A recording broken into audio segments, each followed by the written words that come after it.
This is the Lone Crater YouTube. We hope this video helps.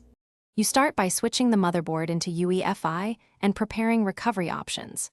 First, reboot and enter BIOS/UEFI. Set boot mode to UEFI and disable legacy/CSM so secure boot can activate.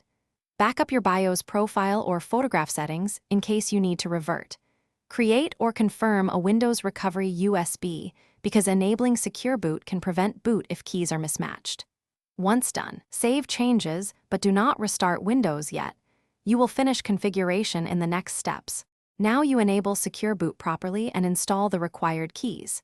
In UEFI, find Secure Boot and choose Standard or Default Key Enrollment so the Platform Key (PK) and Key Exchange keys (KEK) are installed automatically.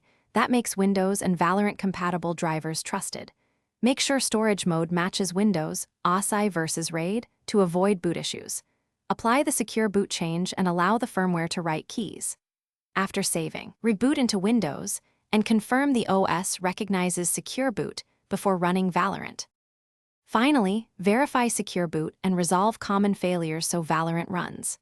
Open msinfo32 and confirm Secure Boot state reads on. This proves the platform trusts signed kernel drivers like Riot Vanguard. If Valorant still blocks, update GPU drivers and reinstall Vanguard after a clean boot, because driver signatures matter. If Windows fails to start, recover using your USB or restore the BIOS profile you saved. Then re-attempt key enrollment. One troubleshooting tip: if you see signature errors, toggle between standard and custom key enrollment to refresh keys. Thanks for watching. Consider subscribing if we helped you.